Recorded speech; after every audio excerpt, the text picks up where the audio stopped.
Hello जी, अस्सलाम वालेकुम। कैसे हैं आप सब लोग? Hope so you all will be fine. और जनाब बात करेंगे ड्रामा सीरियल नूरजहाँ की एपिसोड 11 की। और कमाल एपिसोड थी, ये भी देखने का मज़ा आया इस एपिसोड को। और अच्छे सीन से और बड़ा कुछ मेजर होने वाला है अभी 14th एपिसोड का जो है वो, और हमें वेट है कि देखें जी अब उसमें क्या होगा। हुआ कुछ यूँ एपिसोड के अंदर कि जो सफ़ीना थी वो बेहोश पड़ी हुई थी अपने रूम में, और सुंबल उसके पास चले गई थी, फिर बुआ भी बैठी हुई थी, फिर मेड भी थी। तो सफ़ीना को होश नहीं आ रहा था, तो वो इसी तरह बेहोश पड़ी हुई थी। फिर हुनैद आता है, तो हुनैद उसको देखते हैं, तो फिर सुंबल कहती है कि भाई एम्बुलेंस बुलाएं। तो हुनैद जो है वो उसको स्ट्रेचर पे डाल के जो है वो कुछ और लोगों की मदद से जो है वो सफ़ीना को लेके जा रहा होता है एम्बुलेंस में। तो जब सुंबल भी उसके साथ जाने लगती है, तो अम्मा जो है वो नीचे खड़ी होती है बड़ी कोई मगरूर किस्म की बन के। तो कहती है जो सुंबल जा रही होती है, तो कहती है सुंबल मेरी कॉफ़ी। तो सुंबल कहती है अम्मा भाभी। तो अम्मा कहती है कि तुम्हें सुना नहीं, मैंने कहा कॉफ़ी, मेरी कॉफ़ी लेके आओ जाके। तो बेचारी चली जाती है कॉफ़ी लेने के लिए। और फिर उनैद को जो है वो कहती है उसकी अम्मा कि भाई जाते हुए रास्ते में ना सफ़ीना के घर वालों को कॉल कर लेना ताकि वो भी पहुंच जाए। तो उनैद बेचारा कुछ नहीं बोलता, जो है वो लेके उसको चला जाता है। मतलब कि जो नूरजहाँ मैडम है, इसको आइडिया हो चुका था कि कुछ ना कुछ जो ये चाह रही थी ना, जितना इसने हुनैद को पंप किया था और जो इसने करवाना था, वो एटलीस्ट इसने कारनामा सर अंजाम जो है ना दे ही दिया होगा। उसको 100% 1000 टाइम्स जो वो श्योर था कि भाई सफ़ीना का जो बच्चा है वो नहीं बचेगा। उसके बाद जब हॉस्पिटल पहुंच जाते हैं, सफीना के पेरेंट्स भी वहाँ पे आ जाते हैं, और फिर डॉक्टर आके उससे जो फ़ान साइन करवाती है हुनैद से कि जी बच्चा का जो है वो, मतलब पूरी रात हो गई थी सफीना को इसी तरह बेहोश पड़े हुए। तो डॉक्टर आके जो हुनैद को कहती है कि जी बच्चा जो है वो एक्सपायर हो चुका है, और अभी उसको ऑपरेट करना होगा, वरना ये कि सफीना के अंदर जहर फैल सकता है। रात को किसी जो ना, मतलब किसी पहर हुआ होगा, और कितने काफ़ी घंटे हो चुके हैं। अब हुनैद को बड़ा वो होता है, वो रोते हुए साइन करता है, और फाइनली सफीना का जो ऑपरेट हो जाता है। और फिर डॉक्टर आके बताती है कि उसकी तबीयत ठीक है, 2-4 दिन में डिस्चार्ज हो जाएगी। और बेटी थी ना, क्योंकि सफीना के पेरेंट्स के जो अभी ये बात नहीं पता होती। हुनैद को जो बड़ा गिल्ट फील होता है, तो जब मतलब सफीना को होश आता है, तो उसके पेरेंट्स तो उसके पास होते हैं। इतने में जब हुनैद आता है, तो फिर सफीना तो अच्छी खासी उसकी ना सही वाली टिका के इंसल्ट करती है कि दूर रहो मुझसे, और तुम कातिल हो मेरी बेटी के, और तुमने जो है वो मतलब जो भी किया। और कहते हैं जी कि ये कातिल है मेरे बच्चे का, और इसने जो है वो अपनी माँ की खातिर जो है मेरी बेटी को जो है वो मार दिया है। तो उसको हुनैद को कहते हैं कि चले जाओ, मुझे तुम्हारी शक्ल नहीं देखनी। और वहाँ पे जो है वो सब मुर्दे बसते हैं, और एक ही जो है वो ज़िंदा है, और वो है नूरजहाँ। काफ़ी इंसल्ट करती है उसकी हुनैद की। हुनैद वहाँ से चला जाता है। उसके बाद जो है वो अम्मा को समझाते हैं उसको कि इस तरह से नहीं कहना चाहिए, हुनैद का जो है वो कोई कसूर नहीं है। वो तो कहते नहीं, ये जो है वो ज़िम्मेदार है और इसने सब कुछ किया है। तो इतने में जो है वो नर्स आती है, बिल लेके आती है, और उसके जो है वो कहते हैं जी ये बिल जितनी जल्दी हो उसके क्लियर कर दें। अब अब्बा जब बिल देखते हैं, तो हुनैद जो वो गाड़ी लेके हॉस्पिटल जा चुका होता है। जब अब्बा बिल देखते हैं, तो फिर जब वो कहते हैं अच्छा ठीक है मैं ना आ रहा हूँ, अब्बा बाहर चले जाते हैं। तो फिर अम्मा जो है उस फिर ना कहती तुम टेंशन नहीं लो, अब्बा तुम्हारी देख लेंगे। अब्बा साहब जाके, चाहे क्योंकि गरीब तो हैं, अब्बा जाके हुनैद को कॉल करते हैं जी कि आ जाओ जी बिल पे करना है। तो हुनैद कहता है ठीक है अंकल मैं आ रहा हूँ। हुनैद आता है, फिर अंकल उसको बिल देते हैं, वो बिल पे कर देते हैं। और फिर जो है वो मतलब अंकल कहते हैं कि वो गुस्से में थी, तो क्योंकि उसने अपना पहला बच्चा खोया, तो इसलिए तुम उसकी बातों को दिल पे ना लेना। तो हुनैद कहता है ठीक है जी। उसके बाद जनाब सफ़ीना अपने घर चली जाती है। तो वहाँ पे जी वो नाश्ता भी नहीं करती, कुछ नहीं करती। माँ बार बार आके उसको समझाती है कि सफ़ीना ऐसे नहीं करो, टॉर्चर नहीं करो खुद को, कुछ नहीं होता, सब ठीक हो जाएगा। सफ़ीना बस ये तो होती जी मैंने वापस नहीं जाना, बट अम्मा जो है वो उसको कहती है जी अगर तुम नहीं जाओगे तो इसका असर तुम्हारी बहनों के भी मुकद्दर पे पड़ेगा, और इनके भी अच्छी जगह रिश्ते नहीं होगा, तुम सोच लो तुमने क्या करना है। और फिर वो उसको कहती है कि नूरजहाँ जो है वो दिमाग से खेलती है, लेकिन तुम इमोशन से खेलो, तुम भी दिमाग से खेलो, और तुम्हें जो अपने शोर को अकेला नहीं छोड़ना चाहिए।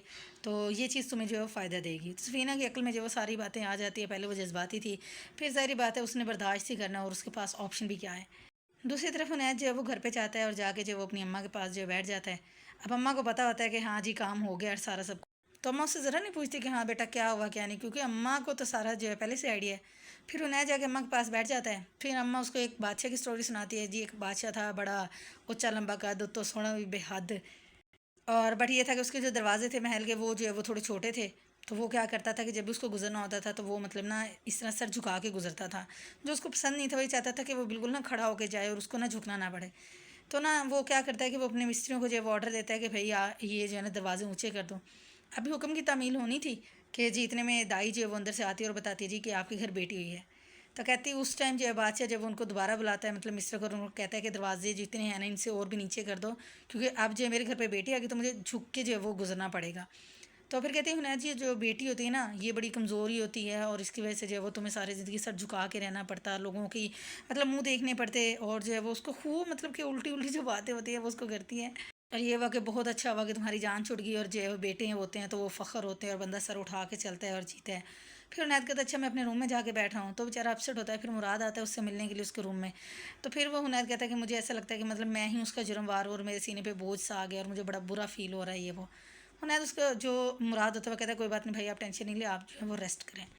दूसरी तरफ जो नूर बानो के अब्बा होते हैं वो उसको जो है वो यूएस से जा रहे होते हैं, और वो उसको जो है बता के जाते हैं नूर बानो को कि जी मैंने लड़की की पिक्चर व्हाट्सएप कर दी है, कॉन्टैक्ट नंबर भी दे दिया उसको तुम्हारा, वो तुमसे रब्ता कर लेगा, और जो है तुम्हारा मैंने रिश्ता फाइनल करना है यहाँ पे। और आके जो है वो फाइनली 1 वीक के बाद जो है वो तुम्हारी जो इंगेजमेंट है उसकी जो है वो अनाउंसमेंट करूँगा। कह के चला जाता है। मुराद फिर जाता है अपनी अम्मा के पास। अब अम्मा का मुँह बड़ा फ्रेश होता है, बड़ा टेंशन होता है। तो मुराद जा कहता है अम्मा मेरी बात सुने, और वो सारी बात अम्मा को बताता है जी उस दिन हमें देख लेते रेस्टोरेंट में ये वो, और अब उसकी शादी फिक्स कर दी है और इस तरह से। फिर अम्मा कहती है अच्छा ठीक है पहले मैं जाऊँगी और फिर तुम्हारी एंट्री होगी, तो अभी मैं जाके बात करती हूँ। अम्मा पहुँच जाती है नूरबानो के पास और उससे जाके मिलती है, तो नूरबानो कहती है कि भाई इस तरह किया अब्बा ने, और मैं सोच रही हूँ क्योंकि मैं मुराद से मोहब्बत तो बहुत करती हूँ, बट मैं सोच रही हूँ कि मैं वापस दुबई चली जाऊँ और मैं उनके अगेंस्ट नहीं जा सकती। तो अम्मा कहती है इसका मतलब तुमने हथियार डाल दिए हैं। तो कहती मैं और कर भी क्या सकती हूँ, वैसे भी हमारे दरमियान बहुत ज़्यादा दूरियाँ आई हुई हैं, तो मैं ऐसा नहीं कर सकती। तो अम्मा कहती क्यों नहीं कर सकती, तुम ऐसा करो रात से जो है वो फाइनली निकाह कर लो। और उसका खुला डुला जो है वो खुल्लम खुली ऑफ़र करती है, और वो पहले तो जो वो इनकार करती है नूर बानो, तो फिर जो है वो नूर जहाँ कहती है कि नहीं ऐसा कुछ नहीं, एक बार तुम्हारा निकाह हो जाएगा अब्बा कुछ नहीं कर सकेंगे। और देखो मैं और तुम्हारे जो मतलब मेरा जो हस्बैंड था इख्तियार से हम लोग भी जो है बड़ी मुखालफत की थी हमारी शादी की, बट आज भी हमारी मोहब्बत कायम है, प्यार कायम है, तो फिर दुनिया कुछ नहीं कर सकती। और जनाब फाइनली जो नूर बानो होती है वो नूर जहाँ मैडम की बातों में आ जाती है, और उसको जो है नूर बानो को जो है वो नूर जहाँ अपने साथ लेके वहाँ से रवाना हो जाती है, क्योंकि 1 हफ़्ते के बाद ही जो है वो भाई साहब ने वापस आना था नूर बानो के वालिद ने। तो इसका अच्छा खासा फ़ायदा उठाया नूर जहाँ बेगम ने। और जनाब फिर जो है वो सफ़ीना जो है वो कॉल करती है हनैत कर, जो उसकी माँ ने उसको सिखाया था वही सेम अल्फाज बोलते हैं मुझे आपकी बड़ी याद आ रही है और आप मुझे लेने आ जाएँ। हनैत सो के उठा था, वो कहता है मैं 1 घंटे में तुम्हें लेने के लिए आ रहा हूँ। फिर वो उसको ले आते हैं सफ़ीना को, और जी तैयारी शरी चल रही होती है, नूरजहाँ मैडम भी तैयार होती है। तो सुंबल को आके कहती है कि भाई सुंबल जल्दी से जो कपड़े चेंज करके और तुम नीचे पहुँचो, और उनैत को कहती है कि वो लोग कहाँ तक पहुँचे, तैयारियाँ हो गई हैं। तो उनैत कहता है हाँ जी सब होगी, बस वो रास्ते में आने वाले हैं, तो मैं बस कॉल करके आया। सुबल कहती है अम्मा मैंने सुबह तो कपड़े चेंज किए थे। अम्मा कहते ये नहीं भाई, काम वाले कपड़े चेंज करके ना पहुँचो, ज़रा काम करना है तुमने। अब सफ़ीना बेचारी आगे खड़ी होती है, अम्मा ना कोई हाल अहवाल पूछती है ना कुछ भी नहीं, बस ठीक है, अम्मा को जैसे उसकी कोई वैल्यू ही नहीं है।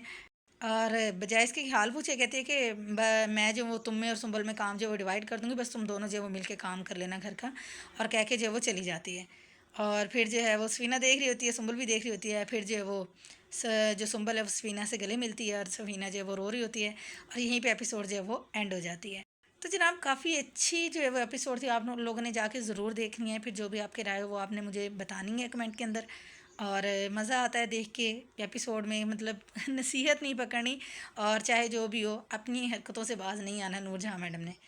तो मुझे रखिएगा दुआ में याद, अपना रखिएगा बहुत ज़्यादा ख्याल। टेक केयर, अल्लाह हाफिज़, टाटा, बाय बाय।